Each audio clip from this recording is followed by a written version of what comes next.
Space and time are the foundation of human identity and perception. The element of space implies that we are always in a state of separation. I'm here, you are there, he is somewhere else, and so is she, and so are they.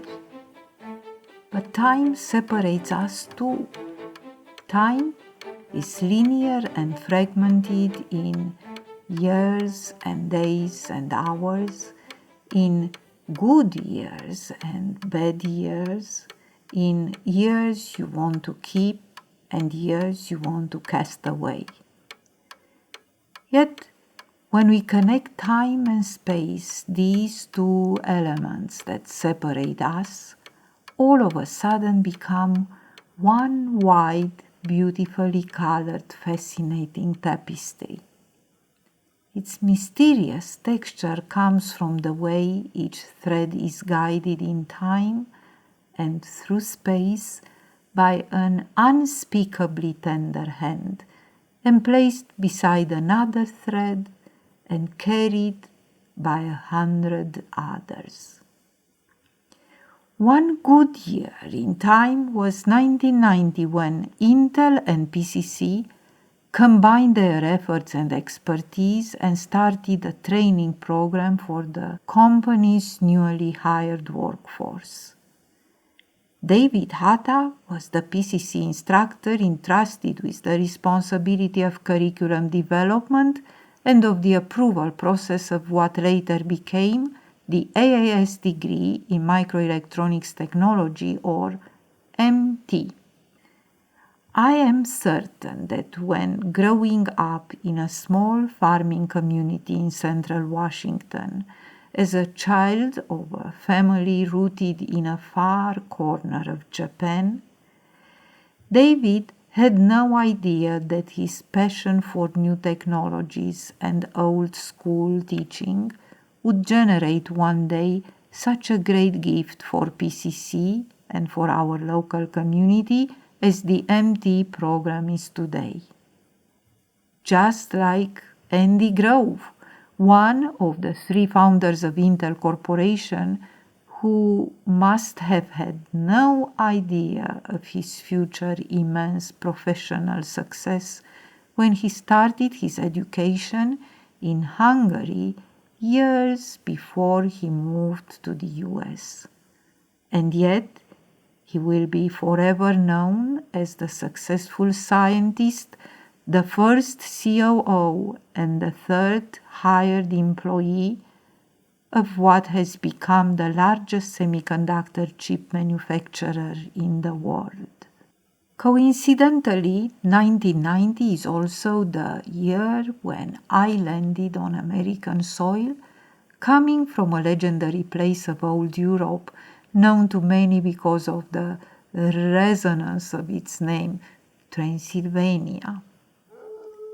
At the beginning of each term, I get amused when, invariably, after I introduce myself to the new class of students as a Transylvanian born and raised, with a smile on their face and intrigued by my accent, they will insist on asking the same question. No, really, where are you from? Some do not know that Transylvania is a region of Romania and is not only a place where the plot of scary stories usually unfolds, but for me, that is the space out of where walls of old buildings, bell towers of ancient churches, mountains trying to hide under secular forests, and meadows covered in millions of wild flowers, all whisper in unison one word: home.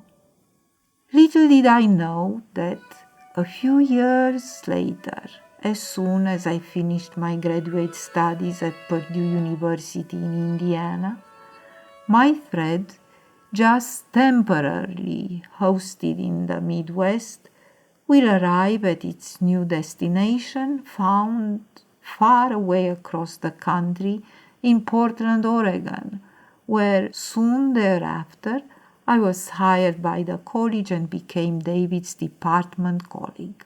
Inevitably, he became my precious mentor, whose guidance and advice continued to be appreciated even after he retired from PCC in 2003. His thread and mine intersected again in 2017 when, as a team, David as the evaluator and I as the principal investigator, have been awarded by NSF a nearly $1 million grant consisting of STEM scholarships and student support exclusively for the MT students. How could I not look back with grace and thanks to that accomplishment when I know how many lives have been reshaped, how many spirits have been uplifted because of it? Allow me to mention just a few.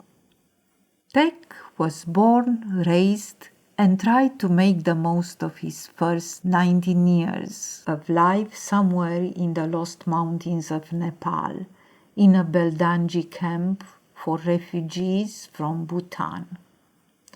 There he has not seen running water. He often had to sell his rationed food to indulge himself in buying a new t-shirt. His school was in a tent, yet he had to wear a school uniform and comply with the rigorous academic expectations imposed by the refugee volunteer teachers. The life was unfolding slowly in that part of the world, in that small community, but the hope for acceptance, the desire to find a fertile space to plant new roots were growing stronger by the day in Tech's dreams. When the gate to freedom has finally opened, he and his family, parents, grandparents, brothers, and even some close friends from the camp all landed in Beaverton, Oregon. After just 6 months spent as a senior at Sunset High School, Tech turned his new hopes on to PCC. That was an abrupt change coming his way. He entered the college building for the first time in his life. Not only the space looked so different from the tent he used to go to school, but also the time was finally opening up in kindness and promise. Here and then, his thread was miraculously guided toward the microelectronics technology program. When the heart is ready for a fresh beginning, unforeseen positive things can emerge. Tech was accepted in the NSF scholarship program, and through that selective circle of MT scholars, he felt connected to many classmates who were quietly carrying their threads from around the state, the country, or some from around the world, all the way to PCC. For instance, Edna, another MD scholar, started her life journey in a space located on the magnificent continent of Africa. She was born and raised in Kenya, in a family rooted in the ancestral land of her country, west of Mount Kenya, close to Kiviko town, where her 97-year-old grandfather lives today. The time has moved Edna away from that space she calls home to Hillsboro, Oregon, where she brought along her vibrant youth and enthusiasm for a new life. Bordered by Kenya to the southwest, there is Somalia, the country that has the longest coastline on Africa's mainland. It is in Mogadishu, the capital of Somalia, where Yahi has emerged in life. And as an NSF MD scholar himself, he became a close friend to Tech and Edna, to Chris and to Darla, who, although born in Oregon, were carrying their threads from where their deep roots are, in Mexico, all the way to the same empty space that became their new home too. A new home to so many others, a home where time opens up in kindness and promise, just as it opened for tech. For many people of the planet and for multiple reasons, 2020 continues to be a challenging year. But for Tech and Edna, for Yahi and Darla and Michelle and Jessica, Svetlana, Chris and Sagar, Joshua, Mike and Thien, and for the entire 2020 MD graduation class, this year is and will remain forever the time when they open their lives once again and enter the wonder of a much anticipated new beginning. The manufacturing technician career at Intel, their promising career for which they have been preparing so hard. Who would have thought that in times like these, in 2020, destiny will embrace them with a warm smile? For them all, this is a new space and a new time that somehow win clearance and become free of the grip of the past. Only the thread of timeless nostalgia and sweet memories will always hide in a secret place inside the temple of their feelings and dreams. That nostalgia probably takes them back to a refugee camp or an old grandfather living in Kenya or to an old grandmother living alone in Mexico or to the hopeful parents living in southern Oregon, California, Russia or Italy, or to some deep roots that started a long time ago in China, in Bhutan, or maybe in Vietnam. As for me, I like to imagine that on their first day at work, when they enter for the first time Intel's clean room, all these newly emancipated technicians, the empty PCC graduates, emerged from all imaginable and unimaginable corners of the world, hear that tender, reassuring, whispering voice telling each the same thing. You attempted the impossible and you achieved it.